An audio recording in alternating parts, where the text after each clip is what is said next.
Unscripted. I'm sorry, I'm not recording. Sorry. Somebody just burped. Here we go. A lot of buttons. Sorry. Here we go. Unscripted, unshackled, uncouth. What you're about to hear is for more mature audiences only. It's Miguel and Holly, Uncensored. Hello and welcome to Miguel and Holly Uncensored. This is where we do our podcast for what we call the Platypus Posse. Yes. 3 times a week, Mondays, Wednesdays, and Fridays. And yes, if you listen to the Miguel and Holly Uncensored, you are in the Platypus Posse. Yeah. So that means that anytime that you see us out in public somewhere, we want to know that you listen. So you just go, Platypus Posse! It's like a drive-by yelling. It is. And I feel like even on the on-air radio, we sort of break rules where, you know, we'll give shout outs to the Platypus Posse and not explain it. Because that's always been one of my big things about being on radio. I hate listening to radio shows when they don't explain stuff. And so we always go overboard to make sure that whatever we're doing, especially being in Charlotte, being new, that we always explain what it is. But on that, you know, we're always like, shout out to Platypus Posse member Doe Eyes who said blah, blah, blah, blah, blah. And we just let it go. So you're very special. It's weird not to talk about Exclusive. It is. So also you can join our Miguel and Holly fam / Platypus Posse Facebook group, where you can talk about all things the show that you heard or the podcast. And, you know, we get on there and add stuff and contribute to the conversation. So it's just a group of similar thinking people to congregate and talk about stuff, you know, and sometimes not even about us or the show. It's about just positive things, which is so cool to see friendships develop from that group. So this week we have been doing our origin stories about what led us here to this moment in life. And we did Kelvin's on Monday. And now, Holly, it's time for your origin story. That sounds so ominous or something. It does. It's your origin story. Oh my goodness. Do you want me to just start talking? Yeah, just go, girl. Just do your thing. I'm just here to listen for the next, you know, however long. Damn, you didn't even give her intro music. I got intro music. You did? Yeah. I remember, girl, when I do the wait, what did? Oh, okay, hold on. Everyone, I would like to welcome you to Yes. Holly and O'Connor. Wow. Okay, you didn't. No, it's too much. That's too much. Yeah. That's appropriate. You know what? What the fuck do y'all want? Here's Holly O'Connor with her origin story. Yeah, thank you. I'm just gonna talk. You know, I'm just gonna start. I'll talk, and then if you got questions or comments, just cut me off because, like, it's like a train. Once you get me started, I'll just go. Apparently, so that's fine. Where were you born? Okay, so I'm from the Cleveland, Ohio area. I was born in Cleveland, but I had always lived in a suburb of Cleveland. So I grew up. I was an only child for a long time until I was about 8, with my mom and my dad, and so those were happy years. Like I didn't have, like I always thought to myself, I had the literal perfect childhood. Come to find out, I didn't. But that's what makes it a little bit insidious is that I didn't know I didn't until much later in life, like literally like 4 years ago.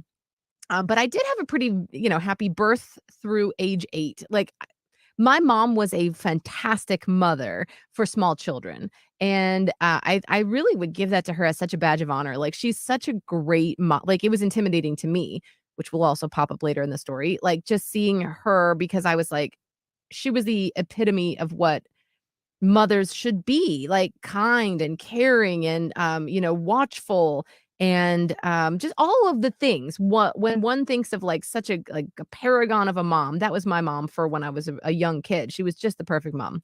And then things kind of took a turn when several things happened at once in her life, my family's life, in my life that kind of changed the trajectory. And that is that I was about 9. And so my brother Patrick was born when I was 8. So he was just about a year old. And so several things happened at once. And it probably wasn't at once, but as a 9-year-old, it felt like it. Yeah. My parents decided to get a divorce. Their story is not mine. Like I have no problem sharing the story, but also in a public forum like this that is going to live on in perpetuity. I don't really want to throw their own business out there, and that'll happen a lot during my little story because I'm just here to tell my story. It's up to them if they want to share theirs. But I know what happened. I understand. They got divorced, and actually, as a small kid, I remember very distinctly my mom sitting me down in a pizza place in Northfield, Ohio, and I remember like the picture on the box. It had like a lot of mushrooms on it. And she basically said, your father and I are going to get a divorce. And I remember this moment going, I think that's best. What? Little Holly's just like, Oh. well, after thinking and consulting I've the really council come to of the people, conclusion of that teddy this is bears, yes. right. Yeah. No, I did think it was best though, because they had been fighting a lot and I didn't like fighting. It made me uncomfortable. It made me nervous. Like something bad was going to happen. I really disliked it. And then they had been fighting a lot and I heard it like through the vents in my room. You could just hear it. So it's turbulent in the house. And when she said that, I was like, at least the fighting will stop. And it just seems like that's going to be better for everyone. So they decided to get divorced and that was the first thing that happened at that time. And then the next thing that happened at that time was so the first thing was actually my brother being born. My brother's born. That's a big change in a family, obviously. So I start being like sort of I really wanted to be a helper, I'm just that by nature. So I was really trying to help as much as I could with my brother. When he's born, I'm starting to help more around the house, but things are going down bad with my mom and dad. And then the decision is made that they're going to get a divorce. So my brother's very young. I'm young. And so my dad moves out. And now, having wanted to be such a helper, I'm even more of a helper. And my mom actually starts leaning on me as like a partner, not in anything like creepy, but it's something called like enmeshment. And I've done a lot of work psychologically. So I'm going to be weaving like some psychological tidbits throughout this story now that I know them. So she leaned on me in a capacity that a parent probably shouldn't lean on a child. Like for the type of support you'd get from a partner or a co-parent or a friend or a trusted family member that's an adult. Like I became sort of like her go-to, and I was my mom's biggest champion. There was always something wrong. Like I felt like my mom had it just the worst life ever, and it was my job to like make her happy. And when I could make her happy, the house was happier, I was safe, and I was a good girl. So Patrick is born. They get divorced, and then not soon after that. I want to say within a year-ish, probably, she is diagnosed with breast cancer. So boom, boom, boom. These things all kind of happen. So now it's like a lot is changing. Now she's not only leaning on me just, because of the divorce and having a very small child that she has to, care for. And she had to go back into the workplace 3 days a week. And now she has cancer. And it's like, oh, how do I really pick up all these pieces? Now she had started dating who would become my stepdad. So he was a help, obviously taking her to appointments and things like that. And whatnot. But then when your parent has like a critical illness like this, I've learned when you're at a very young age and your parent has a critical illness, that's yet another reason why you've got to be even more responsible, because you feel like what's going to happen. And so, all that around the age of like 8, 9, 10 for me really shaped the person that I was going to be set to become. So, she made it through breast cancer. Like that was it was a time. It was a whirlwind. I have memories, and the more I think about, I'm doing a lot of thinking about it. I'm like, I have a lot of memories of my Nana at that time. Like they took me places, and that's when I spent a lot of time at friends' houses. I have great memories from spending time at friends' houses, but I was there a lot. I think that was both a bad and a good thing. It was good in that my mom, again, was a good mom, but like didn't know how to age with a child. So like she was a great mom up until about age 8. When you start to develop a little bit of autonomy and you want to do your own thing. And my mom was like the helicopter. Like she's like, it's my way or the highway. You're going to do what I say. There's no room for individuality. There's no room to become who you're supposed to be. You are a reflection of me a little bit. Never consciously. I want to make that clear. Like, that's not something that she was like the evil villain or something. Like, that was just, how she wanted to do things. And just her trauma growing up. Everyone's got generational trauma they pass down. So, wait, I'm logging back onto my computer because I do have notes, actually. I told producer Kevin I was going to have notes to keep it on track.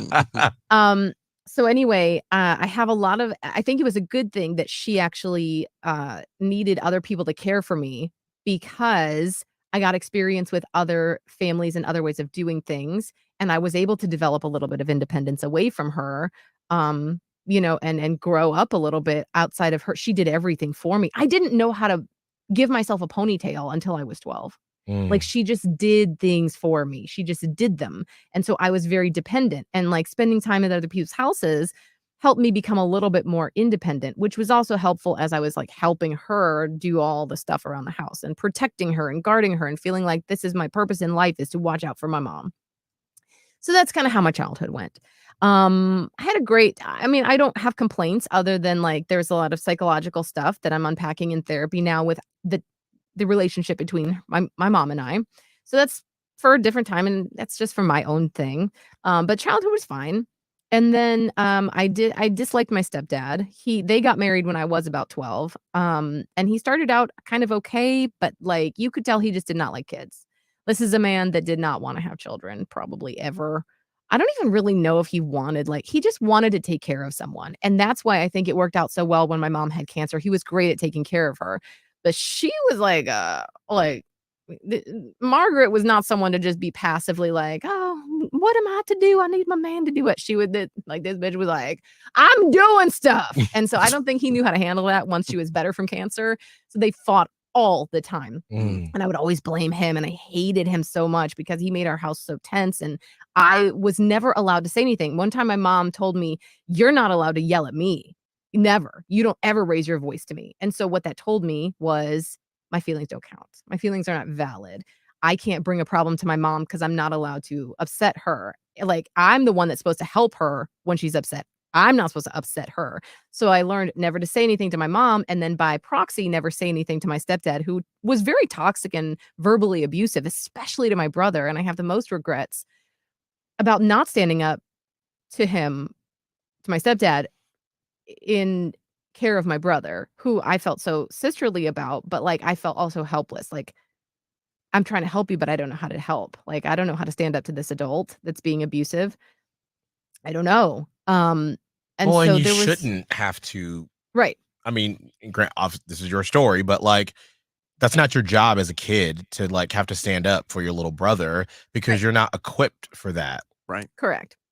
And then as a quick little side tangent, so I hated my stepdad for so long. He eventually passed away in 2012. And prior to that, I've been like, Mom, you have to leave him. Like, leave him. He's so bad for you. He's just putting you down all the time. Then my mom moved in with me. By the way, this is a quick side tangent. And after a few years of living together, I was like, it may not have been all his fault. T. Yeah. I was like, oh, Mm. I see. Like, and it was very hard for me to wrap my mind around that. And only recently, really with her in the end stages of her life and passing recently, that I've been able to acknowledge that this was not some perfect human being, that did no wrong and that I'm never going to be worthy of. Like, this person was deeply flawed, and that's okay. But I still feel, I almost still feel guilty even acknowledging that I can say that, like, without feeling like a bad daughter. Like, she had a lot of faults. And I'm like, the way that she would pick fights with me. One time I was like, what? This was, we were grown, like Maya was born. And I'm like, why? I think it was about an election. And I'm like, this is horrible. This is my own house. Like, why are we fighting like this? I don't like this. And she's like, oh, you don't like it? I like a good fight. And I'm like, okay. It's a big difference between the two of us. So Right. anyway, so I feel like some of my anger toward my stepdad may have been misplaced, and I'm doing a little bit of a forgiveness journey there. Although he was not a great person most of the time, I also feel like he deserves a little bit of a break given what I don't know what I can only see at that time what looked like my mom being the victim. but she was always the victim in her I life. really relate to what you're saying because we are led to believe that these parents that raised us were these perfect human beings who are always right, who always are the right of reason, et cetera, et Right. cetera. But you come to find out that they're not. They're human. They're human and they also have no idea what they're doing. And that's okay because that's the same journey we're on as well. Right. It is. And there's such beauty in excuse me, in acknowledging that, which is what I always try to do with Maya. When I mess up, I immediately try to take accountability for it, even though it's so difficult. That's one of the most difficult apologies for me sometimes is to my kid because I'm like, this means I was like really wrong. And is she going to see me as weak? And is she going to not listen to me in the future? And that's not the case. But anyway. So out of order. Where are we? So that's kind of like my upbringing. So high school, we get through high school. I am a dramatic person. Crazy. I would have never. I like Connor? to make people laugh. I like to make people happy, much like I'm doing for my mom. I like to make people happy, make people laugh. I grew up thinking I was horrifically ugly. And frankly, I wasn't really that wrong. I mean, I went through a very, I call it an extensive ugly duckling phase. And I've embraced it, but it made me who I am because I was, bullied. And I was also like literally invisible to people that I thought like I had crushes on. I was literally invisible. And so that really impacted me, I think. I haven't dug into that exactly how, but it did. So that's why I developed this whole personality and this whole persona and making people laugh because I was like, well, I don't have any looks. I knew that I had, like, I've always been proud of, like, my body, which is total genetics. Total genetics. It's not like I was, like, out here working on it. That's just how, like, the Celts blessed me because my body came from my dad's side, not my mom's. So, I was always like, please, please, God, like, I felt so horrible about myself sometimes growing up that I would be like, please, God, I will trade you. If you give me a pretty face, let me be fat. Please. Because in the 90s, and I don't say that like, keep in mind, there's context here. In the 90s, it was very in to be thin. And so I was thin and I had a decent shape, but I was like, I would give that away. Like, please, like, let me be like this obese person if I could just be pretty. Please, it's more important. Like people, like you can hide your weight with good clothes, but you can't hide your face. Like even the makeup looks terrible. So anyway, I went through all that. That impacted, who I became too. And so through high school, I had a good group of friends. We did not get in trouble. I'm like, I was not a troublemaker, probably because I was scared to death of my mother. I never knew what I thought she would do to me, but I didn't want to find out. Oh yeah, you never like in your mind as a grounded. kid. Yeah. The thoughts of what could happen. It felt like I would lose. And this is probably as I'm speaking it, I'm just realizing it was like she wouldn't love me anymore. And that's probably the deepest wound you could have as a child. Like, I was so afraid because she would get like, sometimes my mom would flip a switch and it would just rage, and it was terrifying. And it felt like, oh my God, this person won't take care of me and won't love me anymore. And then a little while later, the flip switches, and then she's okay. And I'm like, she had anger issues that I didn't know about. But so it was scary. So I was just scared. I was scared of my mom. And one time, Miguel, interestingly, I sent this to Kramer. Our old co-host Kramer, when we first started working together, I don't know, the context doesn't matter, but my mom came to visit, and when she left, he was like, oh, so your thing is that you're scared of your mom. And I was like, I was so offended and also defensive at the same time. I was like, no, I'm not. No, I'm not. I love my mom, and that's how mom-daughter's relationships are. I love my mom. Why would you say that? I was so pissed at him. And so he's like, no, you're scared of your mom. And I'm like, I'm not scared of my mom. I'm like yelling. And that was like, that's a thing where, in my mind, he was the villain in that moment. But I'm like, no, he was actually very right in that moment. Very astute. So yes, I was scared of my mom. And so I never got in trouble. Never. I didn't do anything bad. I never drank. Alcohol did not touch my lips until I went to college. Like I was not out here like bumming cigarettes from people or like, God forbid, drugs. I was like, you will die if you do drugs. I'm not doing that. Like I was just a good kid, which is great. Like that's what all parents wish for. But also I was a very obedient kid. And so that hurt me, that hindered me in my life because I just turned into a flat out doormat people pleaser to go through life for the large majority of my life. So I wonder what it would be like if I had pushed back a little bit. But no, I was just good kids are meant to be seen and not heard and not worried about. And you are so mature for your age and all this. That was me. But like I said, I had a fun time. I did band. I didn't want to do band, but then she forced me to do band, and it turned out that I loved it. It was so fun. Band camp was the best. And then I did drama, and I did theater, like a drama club, and like theater, all the plays and the musicals and stuff. And that's when I was like, I just want to entertain for a living. So I'm getting ready to go to college. My mom's like, well, what do you want to do? And I'm like, I don't know. What is there? She's like, well, let's make a list of what you don't want to do. That was extensive. I didn't want to do pretty much any jobs. I didn't want to work. I was like, I don't want to do math. I don't want to really do science. I could maybe read books for labor. Not this kid. I was like, no thanks, not doing any of that. So I went to Ohio Northern University on like a wing and a prayer because I was like, I don't know what I want to do. I'd probably communicate because I talk a lot. So I did. My major was generically communications. And then that's when I discovered radio because there was a radio station on campus and anybody could do it. And I don't know if it was that way for you, Miguel, your station. Anybody could do it. Yeah. Anybody could sign up. You had to audition. You didn't even have to audition. They just put any old schmo on the air at Ohio Northern because we didn't run it like you all did, like with a morning show and things. It was just like when you think of like college radio, it's just some random biology major has a 4-hour shift on a Thursday afternoon. Like, hey, it's dark and stormy with your science report for the day. I know. It was so lame, but I loved it. I loved it because I was like, I'm entertaining people and people are going to love me because keep in mind, I had been ugly. Nobody had paid attention to me. Suddenly people were like, oh, you're kind of funny on the radio. And I was like, a star is born. There was no stopping. She's alive. Like, this is what I want to do. And they had TV too. And I tried that and I was like, big nope.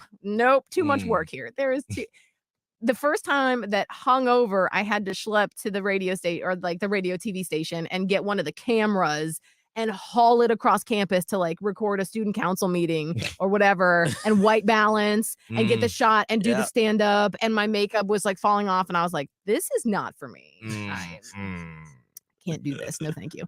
So I didn't do TV. I had to get through the program, but I never wanted to make a career out of it. In radio, it just seemed so much fun. Like everything was funner and not as serious. And you didn't have to report the news and you got to say your opinion. So I loved the radio aspect. And I loved college. Loved it.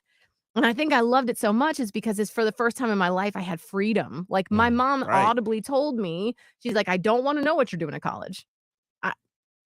I think she assumed that I would like break some rules and stuff and like it would be too much for her to hear about it. So she didn't want to hear about any of it. And I'm like, I'm not going to tell you about any of it because I had stopped telling her things anyway. Like she was judging all the time when I would say things. So I'm like, well, I'm not going to tell you anything anymore. That or like lie. Yeah. I would. Every story. I became an excellent liar. It's not a great thing, but it is a thing. Like if you grow up with parents like that, I don't know what we're calling them, but like helicopter parents or judgmental parents, you learn real quick how to craft a good lie because better to lie than to be in trouble or to have your opinions squashed and feel to be made like nothing. So yeah, I became a good liar and all this. And so in college, I finally got this freedom that was like, wait, I can do what I want. And like, no one's gonna tell me what to do. And that's when I first started drinking. And I literally, like, I was the epitome of like someone that just goes away to college and has a blast. Loved it. So all 4 years we go through, I'm doing the radio thing. I'm realizing like, maybe I can really do something with this. I saw in a magazine one time, voice work that paid like 6 figures. And I was like, what is voice work? I'm good at accents. I'm good at voices. I have a good ear for this kind of thing. Maybe I could do that. And then my broadcasting professor at the time, I was like, I might want to do voice work. And he's like, well, do a voice now. And I'm in front of the whole class and I was not prepared to like what voice. And I was like, I don't know what you want me to do right now. He's like, well, you failed already. And I'm like, cool. Because that's how it works in the real world. Yeah. He was not the most supportive professor that we Jesus. had, truly. And I was like the joke of the broadcasting department, honestly, because there was only 3 broadcasting majors my year. And the other 2 were like, really good at their broadcasting stuff. And again, I'm like coming in from a sorority event and I'm like, I mean, I want to do this, but I was having more fun over there. Like, I bet you they thought I was just gonna like fail out of school or like whatever. I got good grades, but I really loved my sorority and I just loved having fun with my friends and learning about life. And yes, I did the classes, but for me, college was like an experience about life. Yes. So I'm sure they didn't think I was going anywhere. Joke's on them because I'm the only one Oh, still in the she profession. said, "Where your ass at Shade. now, bitch?" Well, there was only 2 other guys, and I mean, they're not Mm. doing anything with broadcasting, but a lot of the Mhm. people are no longer doing anything with broadcasting because it is difficult to sustain a career in this. It is difficult. So anyway, and then I graduated college and had a guy that I knew. He was 2 years older than me in college, and I was like, I don't know how to apply for jobs because in my school they didn't really teach you anything useful about broadcasting. They just taught you how to turn the mics on. And so his name's Dave, and so he was already working in a close by town that I had interned for at a radio station. And so he got a hold of me and he's like, "We have an opening for the midday slot and our promotions director too. So we would need you to do both. Do you want to do it?" I mean, I didn't even apply. Like it was like the Lord shone down on this girl and was like, "Yes, you're going to be in radio and you're going to have a midday show." It's a country station and I knew nothing about that, but I don't care. I was like, "I'll take it." That's how I got in radio. So, yeah, and then that was the start of what's now been a 20-year radio career, which is crazy Hey, to me. you better clap for that, bitch. I mean, damn, it has been 20 years because the first time that I ever did anything on the radio was in 2003. So this is like the 20-year anniversary. Do you Jesus. remember your pay for your midday show? Oh God. I'll tell you, they did hire me on full time. They did. Okay. So I had benefits, which that was all my mom was concerned about. She's like, and my mom was very crushed that I was not moving back home after college. And I'm like, what did you expect? Like you told me to Right. go get a job. Mhm. So anyway, they gave me benefits, which was great. And it was Clear Channel at the time. So benefits, I was making, wait, I want to get this right. I was making $16,000 a year. Think you can live on that, Kelvin? Now, They take out of my couple taxes. things. To be fair, I was in Ohio in the cornfields. It was like an unrated market. So that, but yeah, it was $16,000 a year. And I was like, I didn't know anything about money. I was like, I think I can do that. And my mom was probably like, I don't know if you're gonna do that. My mom sat me down and she's like, we need to tell you how to make a budget. And I'm like, okay. Basically, all it was like, there's so much money that's coming in, and your money that goes out can't be more than what's coming in. Right. It's math. So I was like, okay. So it was 16,000. But the good news is that I got all the remotes and remotes are like when you go to like a car dealership or a cell phone store or whatever on location for a couple of hours and do calls back to the station. I got so many remotes. I was the only live person on that radio station. They had a syndicated morning show. They had a syndicated afternoon show. They had a syndicated night show. And there's little old Holly O'Connor, who, by the way, went by Holly McKenzie. Yeah. Home down the midday show. Can you for give us a little bit of $16,000 a a year. voice of what Holly McKenzie sounded like back Oh in my the Do day? a God. country song. It was so bad, y'all. I wish I had that first air check. It was so bad. I bet we do. I think Kramer still has it, actually. I think I Anyway. have it. No, you don't. I bet. Well, actually, you might. You're the historian. Hold on, keep talking. I'm gonna look for it real quick. And the first thing on my air check was, and this was after I had been doing it for a while, like a few years, and my air check when I went to go to Panama City was like talking about double dipping chips. Or I don't know. What I do know is that in radio at that time, they told me Got my it. boss, I'm like,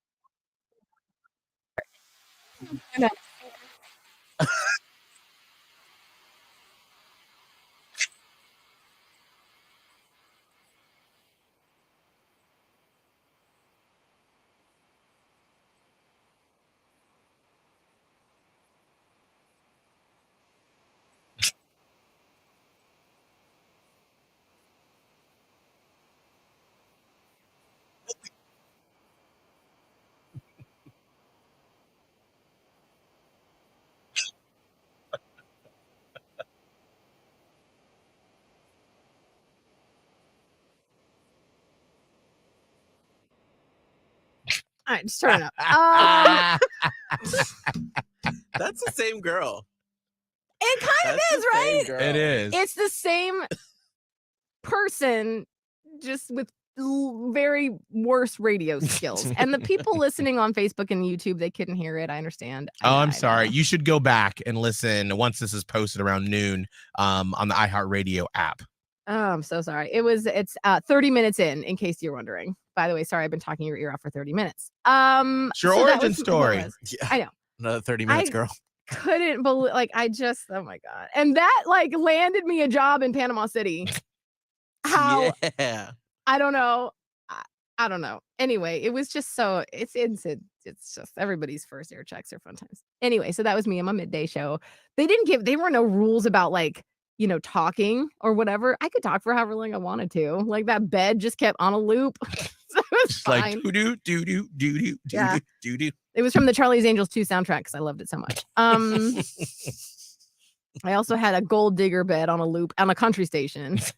And some other fun things. I know. And I loved that first radio thing. Like there were some tough times with Dave that I had gone to college with, and then he hired me and we butted heads for a few years and then finally had a breaking point where we became really good friends and the best of friends. And we built that station up together as the promotions director and he was the PD. And my friend Liz joined the little group. We had such a great group of people. It was such a family, and we would have Sunday night dinners at each other's houses and we would cook and then we would drink a lot. Actually, I was telling my person this the other day. I'm because I had some really bad physical side effects from drinking so much, and I'm that's when I knew I was drinking too much, when I had to get a colonoscopy basically. So I'm I gotta cut back on that drinking.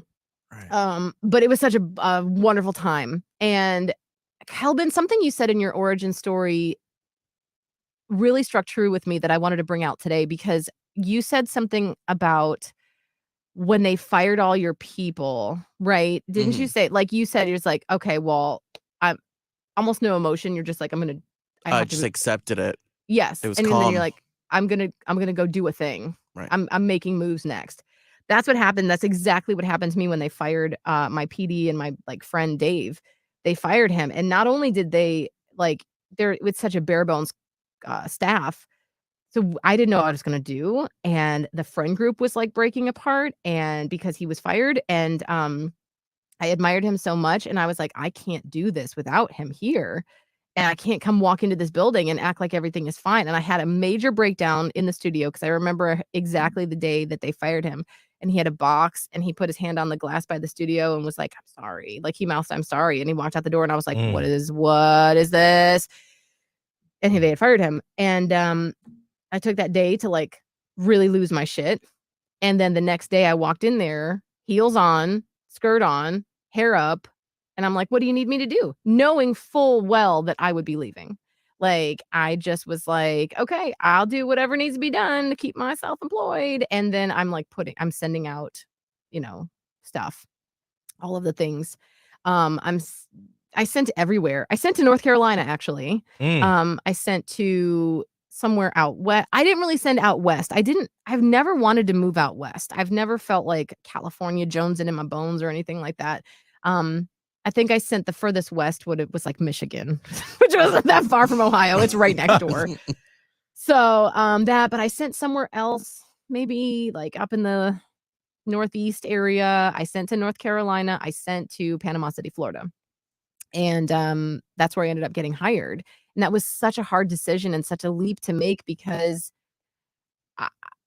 I didn't know. I didn't know anything. I was so young and so naive. I had set myself up for a good life in Ohio. And then I was other people do this. We're going to just take a leap of faith. And I did. And I up and moved to Panama City, Florida. And I didn't know what I expected, but it wasn't that.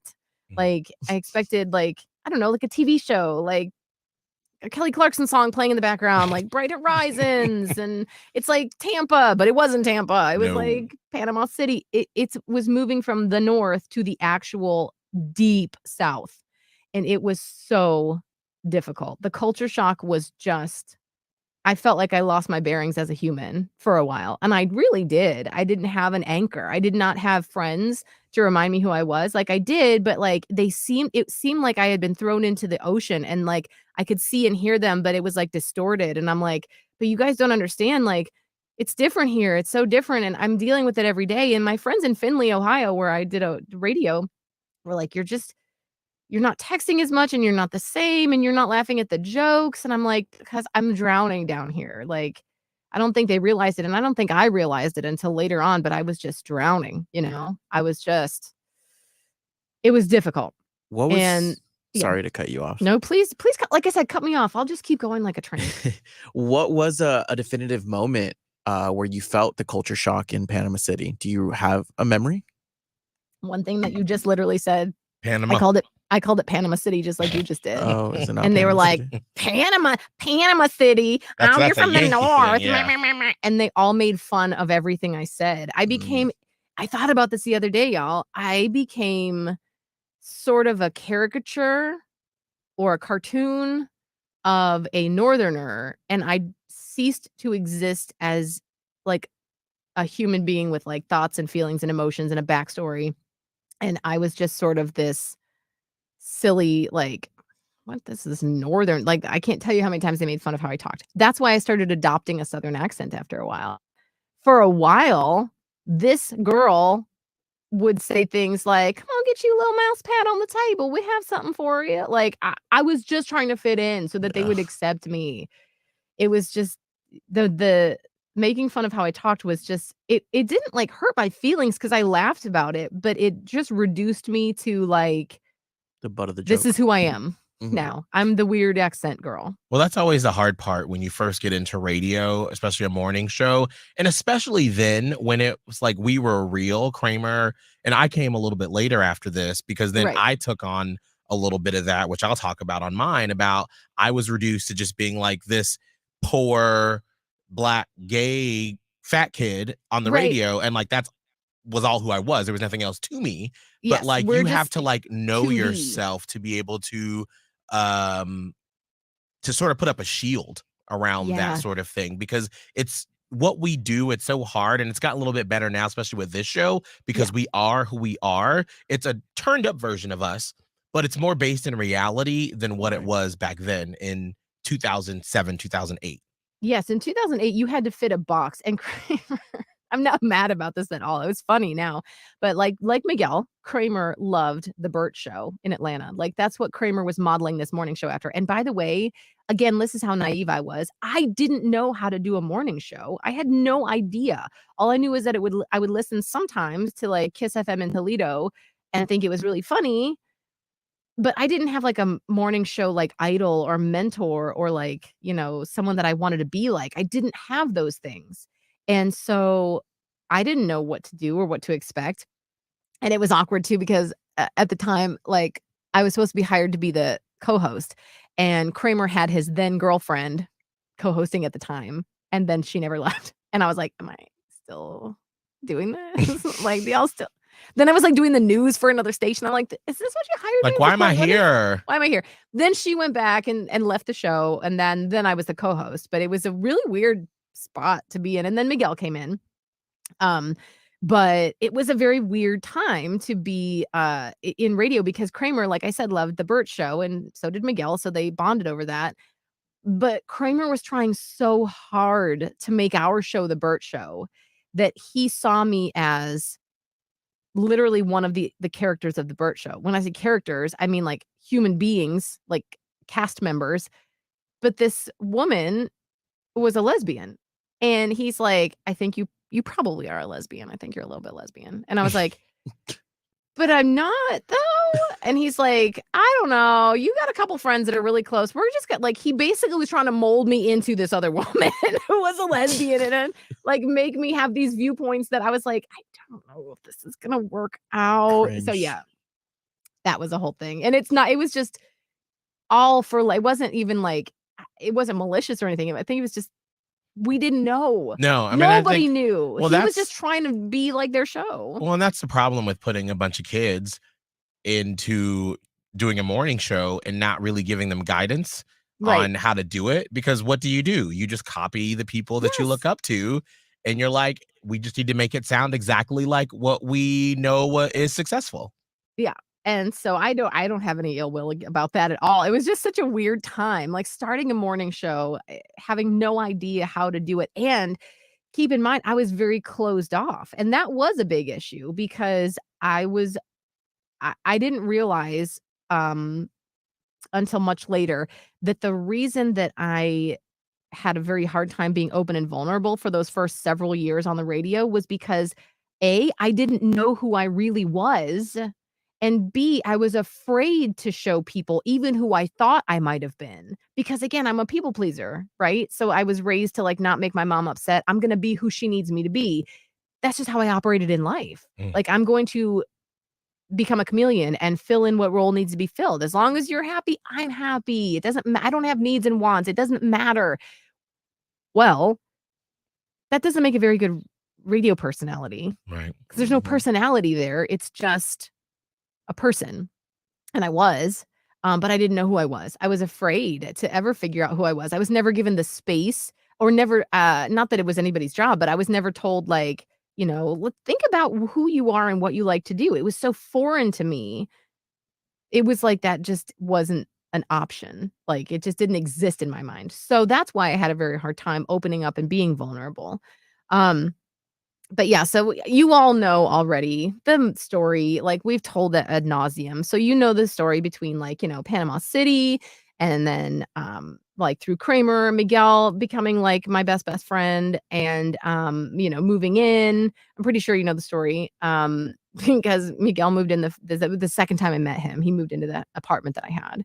And I was like, well, this is gonna work or it isn't. And it did. Mhm. And that I just cherish those memories so much. They're like in this like little safe bubble. I just love that version of Miguel and Holly. Not that I don't love the version we are now, but like that one was just so safe. Those are like the formative years that it's like the college years basically for us, where Yes. we were getting to know each other and all of the stories that, we know of each other now. I'm like, oh girl, I could tell Holly's origin story and she could tell mine. But Right. at that time, we were just like, oh my gosh, there's someone that's like me. And we had at the time, we're all friends now, the common foe of Kramer, Right. who, I'll talk about my side of it back, on Friday. But like there was so much at that time that made us such the tight bond that will last a lifetime. But it is such a precious, precious time. It was. And so, How did we that decision happen? You're the second time you're meeting Miguel, he's moving into your apartment? Yeah. How? Um, Why? so because Kramer and I were doing the show in Panama City, Mhm. and Kramer was like, I really want to try to get my friend Miguel to come be on the show too. And I'm like, I don't know who this Miguel is. Okay, whatever. So we had a morning show conference Here in Charlotte. This is a true story. This is where we met for the first time. We did. So Kramer and I go to Charlotte for this morning show conference, and it's like morning show boot camp type thing. And so he's like, my friend Miguel is going to kind of like stay with us during this conference. We're going to pretend he's with our show because you have to be on a show to go to the Mhm. conference. So we're just going to sneak Miguel in. And so Miguel and I literally met in Charlotte. And I mean, it was great. I remember just really admiring and thinking he was hilarious, because who doesn't when they first meet Miguel? And, Well. Bitch. and just charismatic and like such a curious person too, because I was like, this person is so funny. And like Miguel exuded such confidence weirdly, because I know how unconfident you were sometimes. Mhm. But you exuded this confidence with this jacket that you had on. That probably is the only jacket you had. Oh, absolutely. You exuded this confidence. You exuded this easy breezy, we'll figure it out. And it put me at such ease, I think, because I was a very anxious, like, how are we going to do this? And what are we doing? And Miguel's like, oh, we'll figure it out. And like, I was like, oh, God, okay, all right, maybe we will just figure it out. But the reason it hit home is because we were like in the back of someone's car going somewhere in Charlotte. And Miguel had the brand new iPhone. And I The was first generation iPhone. I mean, the first iPhone in existence. I had only heard about it. Yes. Okay. I had like a Nokia or something at that time. And I really probably did. And so I look at Miguel's iPhone. I'm like, and so immediately I'm like, this bitch knows what he's talking about. I was like, how you have an iPhone? And now keep in mind, there's no apps. You could do nothing on it. It was just the shape of the iPhone. No That's all it pictures, was. nothing. No pictures. It was, I don't, I'm like, where's the keyboard? Like, I didn't understand. So he's like, oh yeah, he's got his iPhone. And then it's like blowing up, like lots of calls. And I'm like, who's calling you? He's ignoring them. And he's like, some people is like, debt collectors. I'm like, oh, he's serious. Like, Oh no. Lots So of he's credit card, student loan debt. Yeah. lots of credit card debt. And I'm like, wait, he's got his iPhone, but he's ignoring his debt collecting calls. And so I'm like, this is a curious person. Oh no. So that's how this is our first meeting. That's how we met. And then Kramer and I go back to Panama City. Miguel goes back to Savannah. And Kramer's like really wearing down our boss to hire Miguel. And long story short, the only way we could bring Miguel to be part of the show, because I was like, he was like, we need Miguel. And I'm like, I agree. Our boss was like, you can have Miguel, but I only have part-time money. He's only gonna be part-time, sorry. And Miguel was like, I can't move to a different state as a part-timer. Like, what am I supposed to do? And Kramer's like, you can move in with Holly. And I'm like, I'm sorry, what now? Why doesn't he move in with you? Mind Because you, y'all are right. friends. Kramer and I went to college together. Right. And you live together too. Mm-hmm. You already live together. I'm like, Mhm. why can't you live with him? And he's like, I'm moving in with my girlfriend. That's not going to work. And so I was like, okay, come on. What a different time of life. It really was. Like, I just did things. I And cannot. that's like a theme in my life. Like, I did a lot of things without really thinking through about like what the end implications were. I mean, luckily this worked out beautifully. It was the beginning of a lifelong friendship and, partnership. But it could have been terrible. It could have been really bad. Terrible, right? Mm. Ugh. So anyway, that's that story. I met my now ex-husband in Panama City at that time too. And we were very different. That was another thing that I just was like, it's fine. I was very fly by the seat of my pants. I've always been really good at living in a moment, more so than most of my friends and peers who tended to worry about the past or the future. Like, I was so good at living in the moment that I would not think about the future sometimes as much as I should. We were very different, and I really did love him. Like, we were in love, and then sort of got engaged after like a year of dating. And I was a little hesitant about that because it had not been that long. But then once you get proposed to, you're just like, well, we're going to do it. We're doing this and we're doing it. I'm in love. It's not like it was I loved him, but I hadn't thought about marriage. But I was like, okay, well, we're doing it now. We're doing That's it. what you do. Right. That's what you do. You just got proposed to. You just do it. So then suddenly you're planning a wedding. And that's when my mom came back into my life a little bit. And I was like, oh, hello. That's what I was gonna ask. Did your mom like him? Yes, my mom liked him. My mom, I'll give her this, has always been very accepting of anybody that I've dated, even when she shouldn't have been, probably. Like, I dated this guy when in my 20s that was 10 years older than me. That was horrible for me. And my mom was like, well, just give him a break. And I'm like, all right, shouldn't have done that. But she really did. She liked him. I remember my dad called him rough around the edges. And I was like, what does that mean, Dad? Shut up.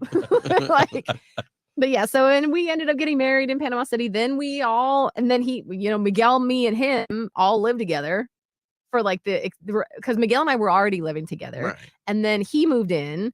And then we just kept living together all through when we got married and everything. And then we moved to a whole ass another city and we still lived together. We were like a tri-person marriage. Yes. A throuple. Yeah, it was. pretty much, Minus sex. minus the sex stuff. Oh, okay. That's good.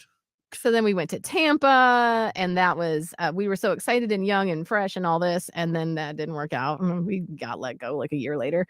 And then Miguel moved back to Panama City, and I was pregnant because I had gotten pregnant like pretty much right after, a couple months after we were let go from that radio station. I like to think of it as like maybe I didn't have as much stress anymore. My body was just like, well, Release Now's the a good eggs. time. Release the eggs. Let the sperm in. Come on. It wasn't like clang clang anymore. It was like, No. come on in. Fertilize me. Kelvin, your face. Fix your face. So I got pregnant. I'm pregnant. We're all excited. I'm excited. Miguel gets an opportunity to move back to Panama City to start his own show, and he leaves. And then I was like alone because my ex-husband, husband at the time, was working a lot, doing other activities a lot, like, extracurriculars and stuff. And I chose not to go do those with him because it wasn't my favorite thing, but I never wanted to stop him from doing what he wanted to do. I was like, you go do it. I would rather sit at the house and watch TV, but I was alone a lot. I was newly pregnant. I was unemployed and money was running out. And I was like, that's a bad combo. It was hormonally, it was a very difficult time. I had a hard time with pregnancy hormones. And so then my mom came to visit as I was pregnant, and she must have been like, actually, I thought about this the other day. So I'm pregnant. My mom comes to visit, and I'm just a sad sack. Like, the biggest treat of my day is that every other day I get to go to Arby's and get a Reuben, and I eat half of it, and then I save the other half for the next day. And that's the biggest thing that's going on in my life. Like, literally, that sounds so pathetic, but I was really like, I read lots of books during that time. I read Hunger Games, the Maze Runner series, Divergent series, Gone Girl, like all those books that got turned into movies later. I read them all at that time.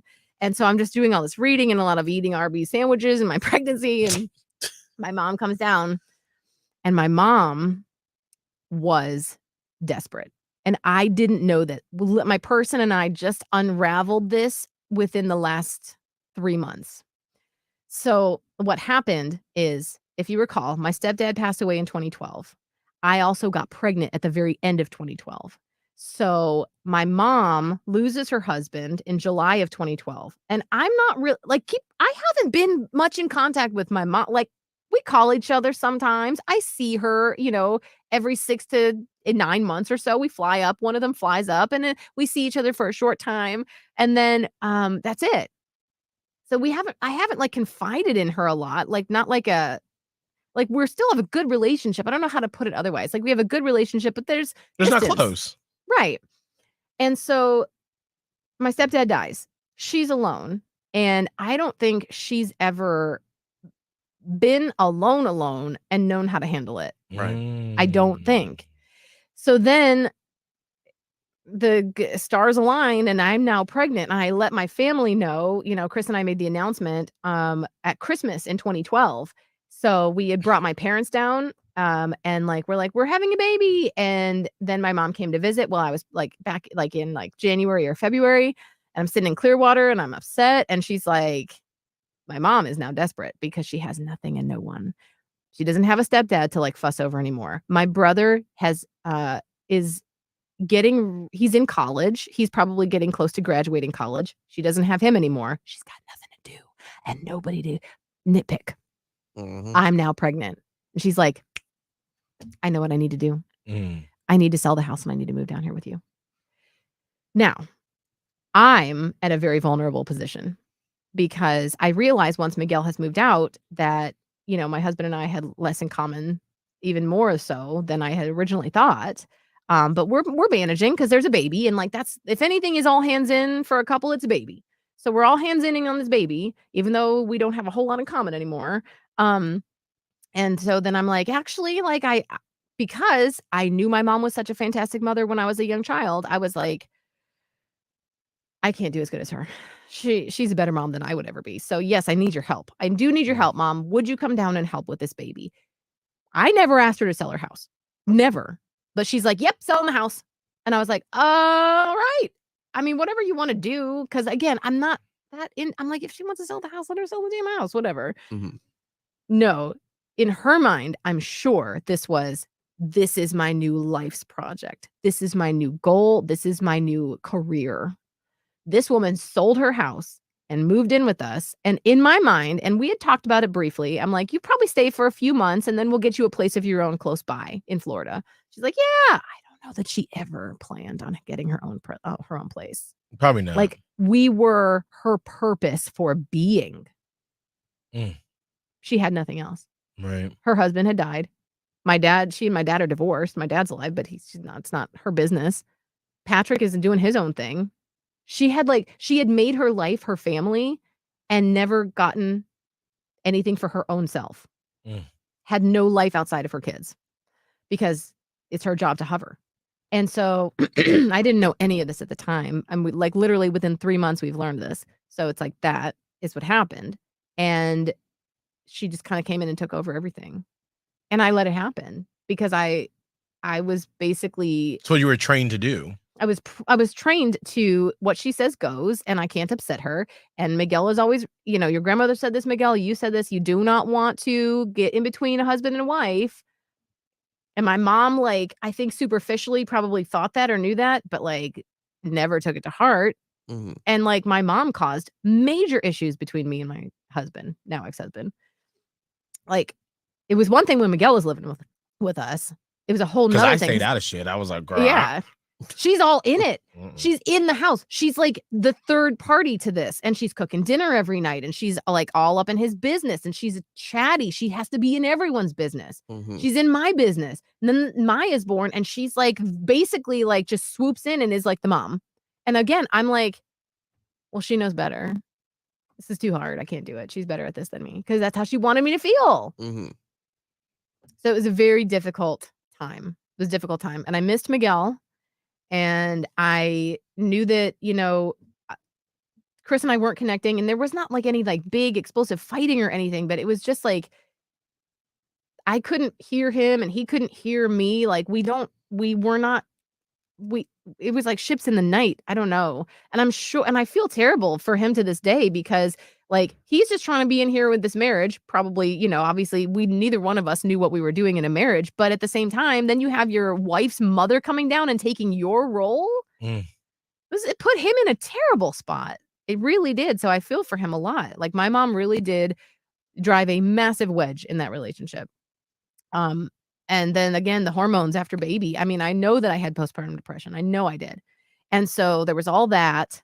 And it was difficult. We were in Panama City not that long. And then this is the other thing. I was like, I'm getting my mom out of here because I was starting to feel like suffocated just in life, in every aspect of my life, other than being on the radio. Thank God for the radio because that was like sort of my safe space. Every aspect of my life, I felt like I was so smothered. There was no release. It was just nonstop. And then we got the opportunity to move to Tampa again. And I'm like, well, I can't have my mom move out now. Like, we're going to have to haul her ass to Tampa with us. That process was a long time. And it took a lot of, small steps. And then we finally did move to Tampa. And she came with, and we got this house and all this and all like the one can only take so many major milestone events at once. Like here I have like a new baby. My mother has moved in with my husband and I, who are just now actually finding out after years of being together that like we don't really know each other that well or because we had Miguel with us for the whole other part of the marriage. There's a new baby. My hormones are going crazy. And my mom is like on top of me all the time. We're starting a new job. We're in a new city. And I like lost it a little bit. I really did. And so my ex and I ended up getting divorced that first year, that whole year. It was all the life things. I mean, I was in a spiral. And it was the right thing. I mean, and I'm so happy for him too now because I felt, it's difficult. Getting divorced is so difficult. Whether you should or not, it's period. Doesn't matter if it's a good one, a bad one, doesn't matter.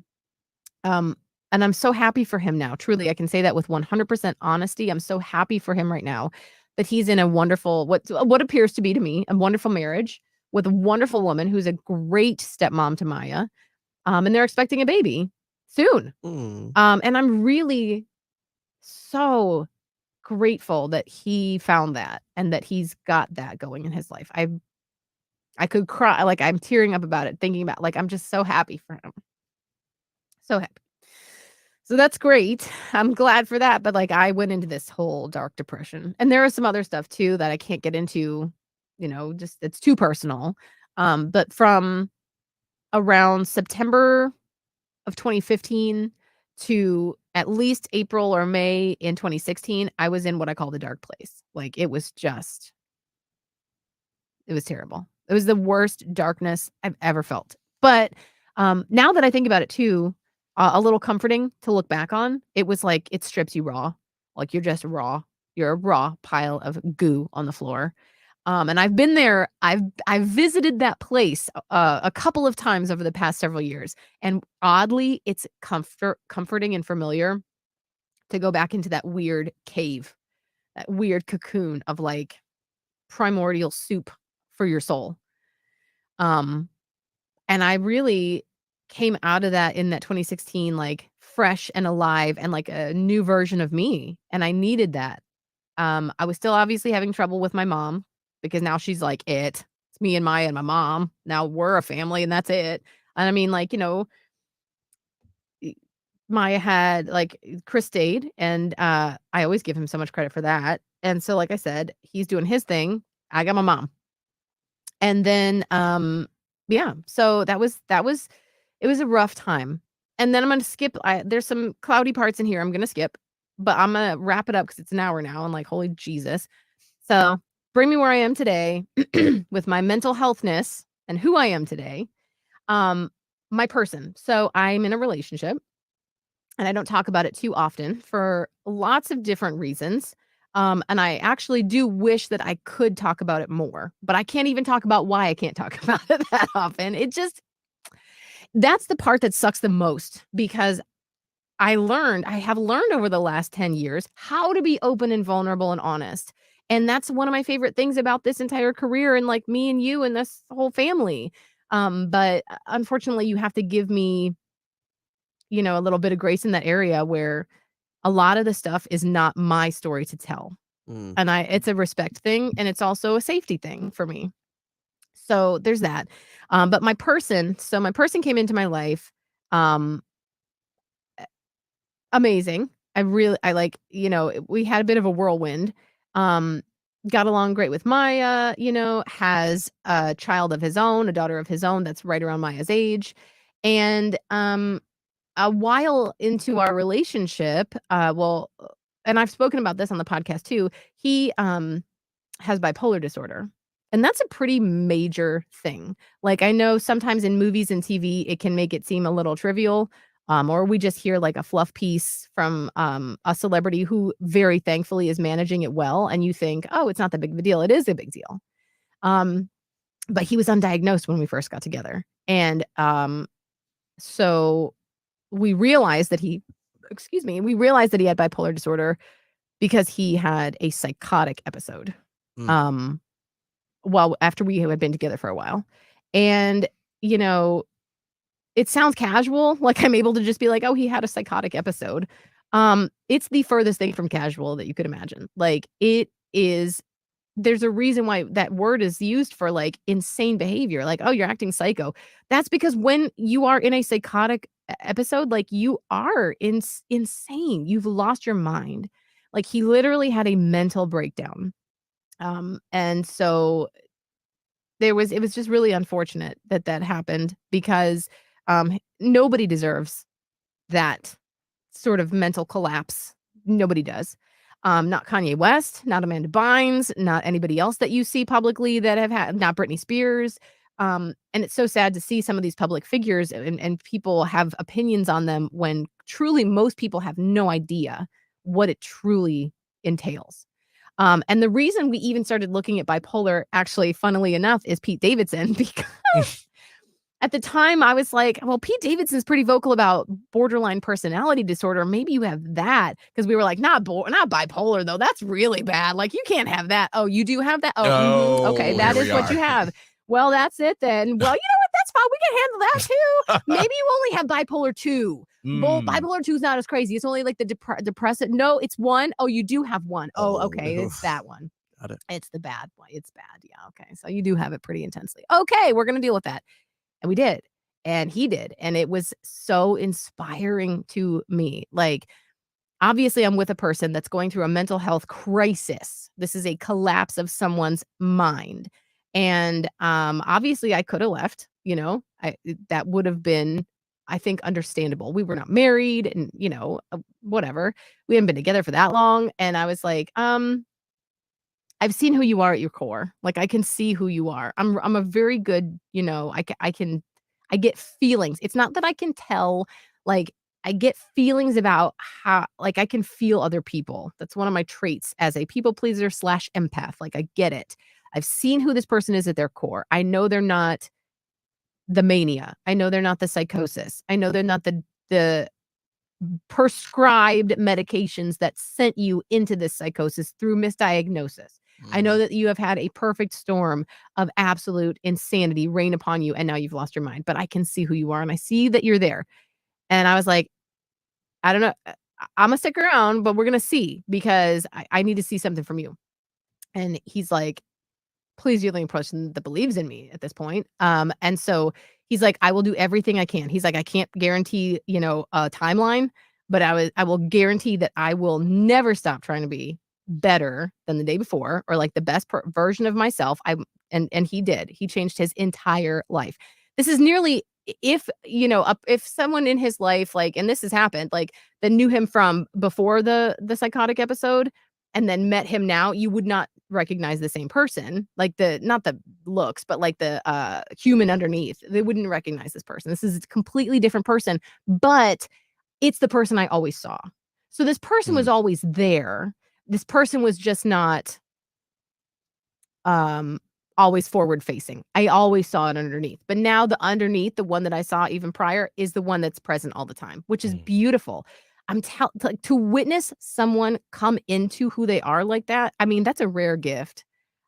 I wish all of us could experience it, someone experiencing this. Does that make sense? Mm-hmm. Like, it's so beautiful. It's like what life is for. It's like Right. really so inspired. The words can't really do it justice. It's so inspiring to watch someone go, like, hit literal rock bottom and say, what can I do? And doctors are no help most of the time. Like, they'll be like, well, here's your drugs, here's your prescriptions. Well, prescriptions were what put this into the bad part in the first place. So a lot of the stuff, like, I mean, changed his entire everything. Like, now you like exercise regimen, like vitamins, supplements, different various forms of CBD, and trial and error with that, and sleep and sleep masks, and because sleep can be difficult for people with bipolar. So, like, but it's so important. So, like, the bed vibrates, and like the rain sounds are on, and like the mask is on, and the pillows over the head, and like all these things. And weekly therapy visits, and then 6 weekly psychiatry visits. And like, there is an entire, and like, we together are writing down the moods, and like, oh, we might have a seasonal episode coming on of mania. How are we going to go about this? Like, over the past several years, learning about this has changed my life, and it made me change who I was so that I could be who I am. Like, I never went to therapy. I would recommend it to everybody else, including him. I'd be like, you need to go to therapy. He was like, you need to go to therapy. This is a lot that you're dealing with too. And I did. And I went for that reason, but I stayed for my mom. As you've heard, like, I've wound all of these. Here's what I think about what happened with my mom as a child and me. And I only learned that through therapy. Like, the reason I'm still in therapy is mostly because I'm still unpacking this stuff with my mom. Like, occasionally we'll Uh-oh. Holly? Come back. all that, like, Oh, we lost you for a second. oh, Hold sorry. on. You're back. Wait, hold on. I'm back. I'm gonna just hold on. Let me disconnect you real quick. Hold on. Okay. Wait, and now you're back. Okay, there we go. Hello. There we go. Okay. So like, I say all that, and like, I'm telling you a lot of his story, but there's so much more that is his story alone that I can't share. But I say all of that to say that's how you have the current version of Holly now. The one that's, I think, more insightful, more apt to be curious instead of judgmental. Like, are we, like, what could be going on here that's deeper? Even with callers on our radio show, people will call with an issue, and instead of just, being like, well, here's what I think, willy-nilly giving random advice, I'm like really truly like, well, where could this be coming from, and how does this impact this random caller on a daily basis, and how can I best help them in a way that's going to help not just in this moment on the show, but like further. And so I say all of that to say it's changed me, I think, for the better to go on this mental health journey to try to figure out why people are the way they are. Why do they do what they do? How did they get there? Everyone has a story, and I never want to assume what the story is before I get more information. And so I'm really proud of that transformation that's happened over the past couple of years. I think also what you said about watching your person go through that transformation, I can say the same thing about you, because when we look back at these times, we would have consultants that would be like, oh my gosh, Holly's picking up some of Miguel's little isms and things like that. And, we would be like, all right, we're going to go on this charity route, or we're going to like pick up this cause. You have a voice now, and it comes from within inside of your soul. The same way I feel about race issues and LGBTQ issues, because that is inside of me and that is my soul. And if none of this radio stuff existed, you would find me at the local, Planned Parenthood, at the local LGBT youth center volunteering. That's you. And you found that. And I've watched that happen over the past few years. And it's been amazing to watch from this side, somebody find out who they truly are from inside of their soul. Well, thanks. It's hard because I always I'm hard on myself. And so I'm still discovering. And that's until the end. That's until the end. So I'm just grateful for a lot of the things that were terrible. Like I said, the dark place with the cocoon, that happened a couple different times on this whole journey with, my person, and all on the journey with my mother, her basically dying for the last several years, literally. I've been through a lot, but I'm grateful for some of those darkest places, because that's where you really learn who you are. And now you're in the end game. Bitch, I'm in the end game now. Period. And not for life, by the way. Like, that's not, if you don't know that term, you're like, wait. I know. Is Holly passing? Like, what's happening? No, we've had a lot of things. Like, a person that I've been like with between my mom and his stuff and all this other stuff going on. This year is the breaking point. I felt it like right after New Year's. I was like, we're in the end game, like with my mom and with some of his stuff that he's got going on, his personal business. We've been dealing with things for so long. And so we felt it like this year is the end game. And what's like the closing of one chapter and the opening of another. And I'm just so here we are in the end game, and I'm glad to be here. Well, thank you for sharing, Holly. You're welcome. Thank you for allowing me to speak for an hour and 13 minutes. That's okay. That's what this is for. That's what this is for. I'm starting to smell some food coming up from the lobby, bitch. And I was like, it's time to go. Like the last 45 seconds, I was like, I smell some chicken. We all are. Smell it. Sorry. But thank you. Kelvin, any last words before we go? We all need a part 2. All of ours. Even I already know Miguel's gonna need a part 2 for his too. What, like origin story? Mine's gonna be done in 20 minutes, girl. Mine's gonna be real fast. Mine's gonna be real fast. But you know what? Here is the homework assignment I will give all of us. Is that, after this week is over, we've done our origin stories. I do want us all individually to go back and listen and to make notes. And we will do a part 2 of like, all right, here are some parts that I've missed, because this isn't a, produced, put together thing. This is just telling a story, right. And so you miss things. And so there will be things that I'm sure I will miss. Holly, you'll listen back and be like, oh, fuck, I missed this part, or Kelvin with you. So we will do a part 2 for everybody's origin stories. All right. Okay. All right. Well, my origin story is up on Friday.